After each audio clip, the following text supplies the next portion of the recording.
Diego Cisneros o las ganas del saber. Los circuitos del Caribe. Don Diego Cisneros, uno de los hombres de negocios más importantes en la historia empresarial de Venezuela y de Latinoamérica del siglo XX, nació en La Habana en 1911. Allí permaneció hasta los 7 años, cuando la familia se mudó a Trinidad.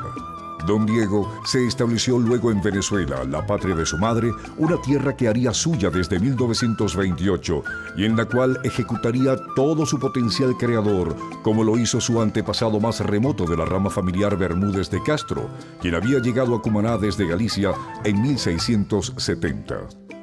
Una de las claves del éxito de Don Diego fue la educación, la familiar y la escolar.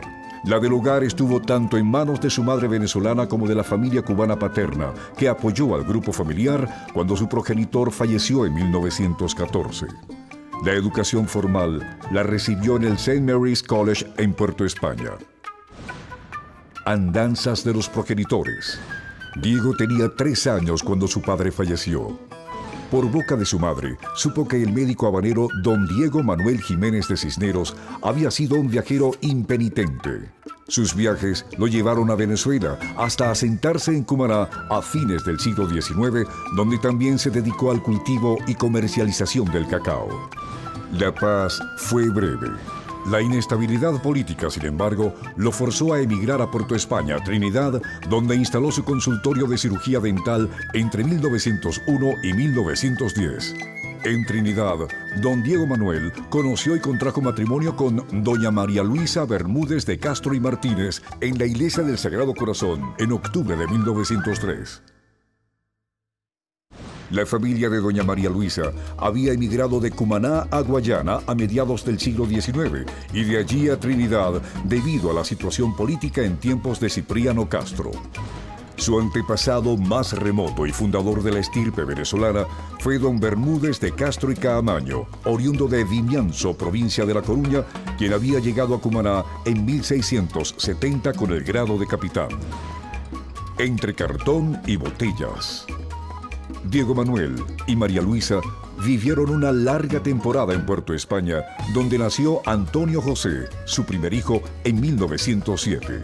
Cuando la situación política mejoró, el matrimonio regresó a Venezuela con la intención de establecerse en Cumaná.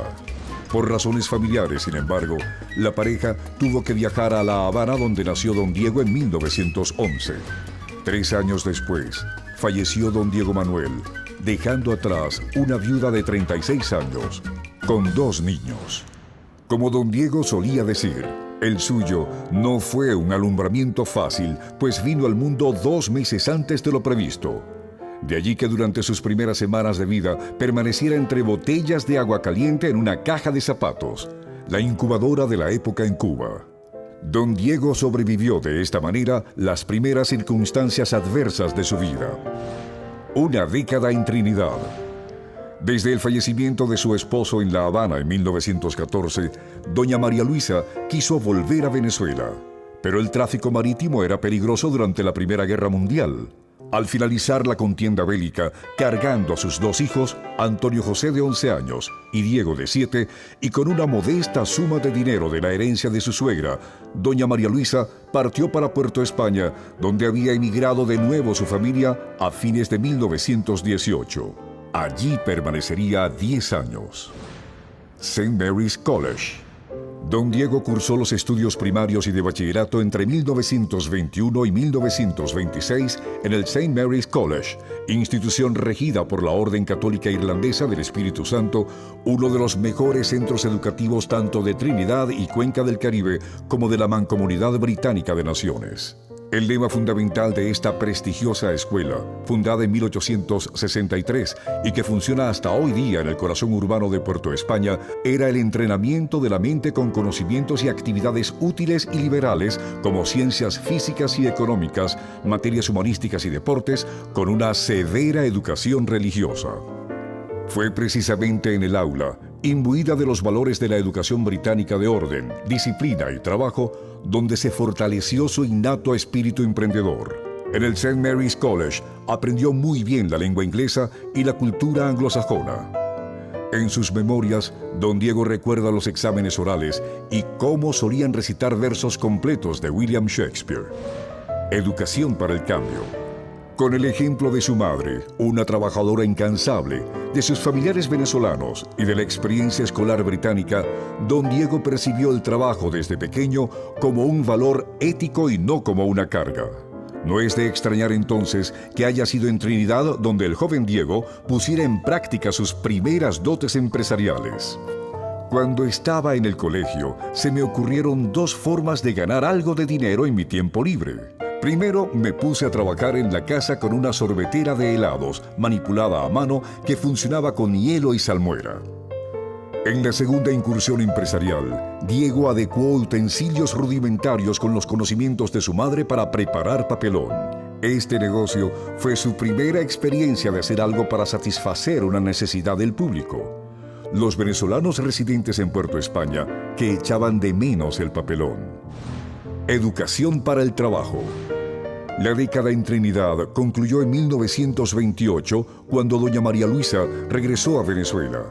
Los recién llegados encontraron una sociedad conmocionada por la Semana del Estudiante que inauguró una oposición de nuevo cuño, la generación del 28 contra Juan Vicente Gómez, cuyo régimen duraría hasta su muerte en 1935. El inglés como instrumento. La historia del país había dado un vuelco fundamental. El petróleo se había convertido desde 1926 en el principal producto de exportación. Venezuela había pasado de una economía agroexportadora a una economía minera de exportación. Los favores de la educación dieron muy pronto los primeros resultados. Además del beneficio curricular trinitario, el dominio de la lengua inglesa fue crucial.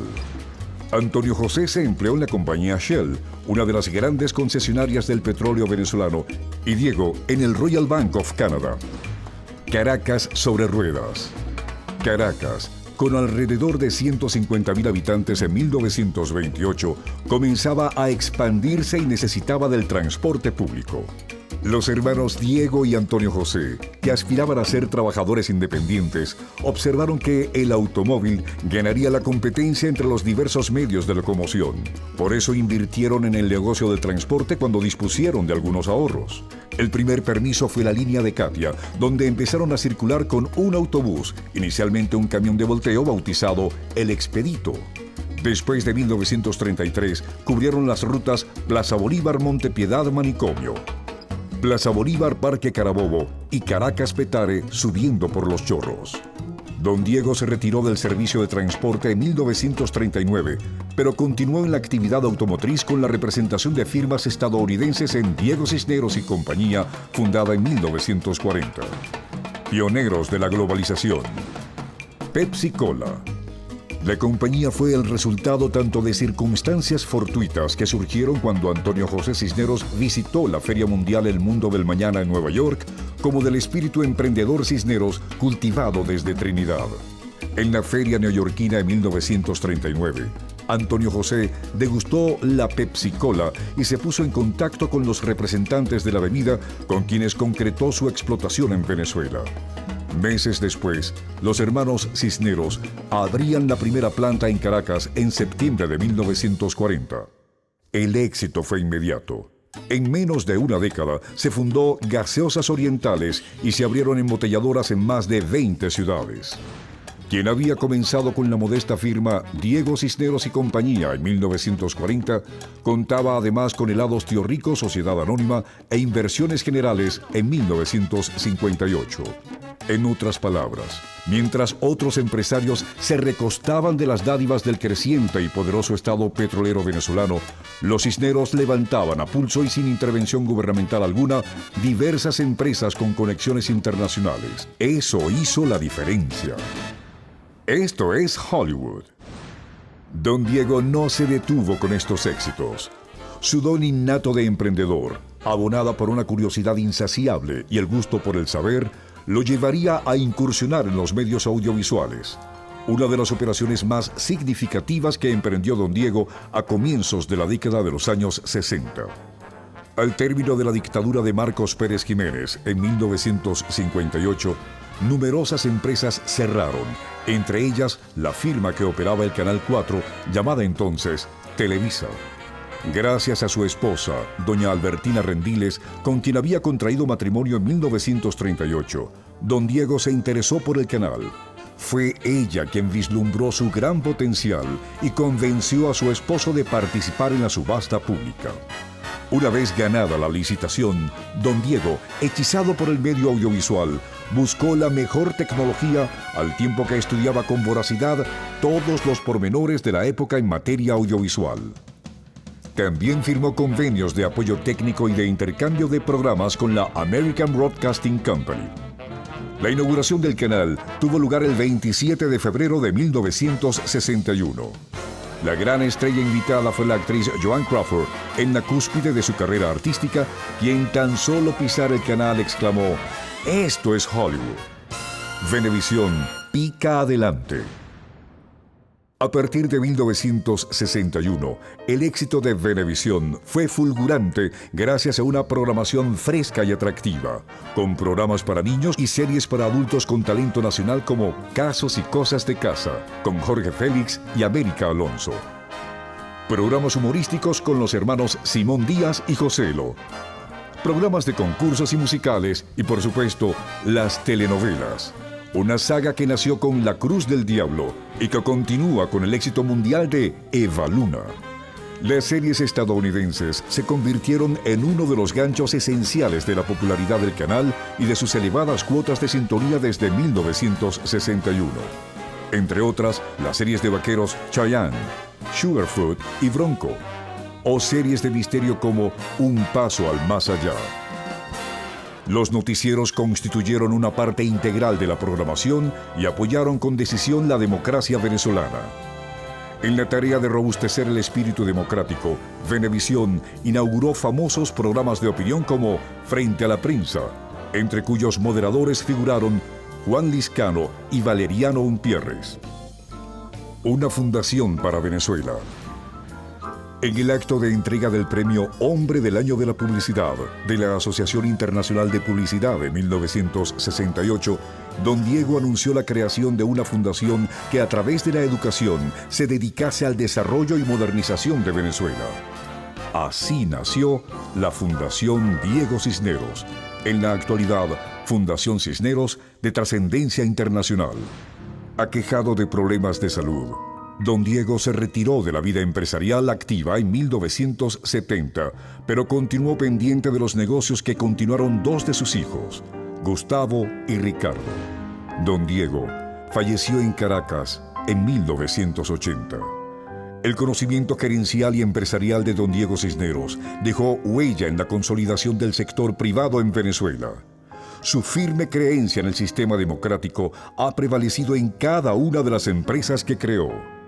El legado de don Diego continúa presente en cada una de las empresas que forman parte de la organización Cisneros, una labor que su hijo Gustavo Cisneros ha mantenido vigente durante más de 3 décadas y que su nieta, Adriana, se ha comprometido en consolidar y llevar hacia el futuro.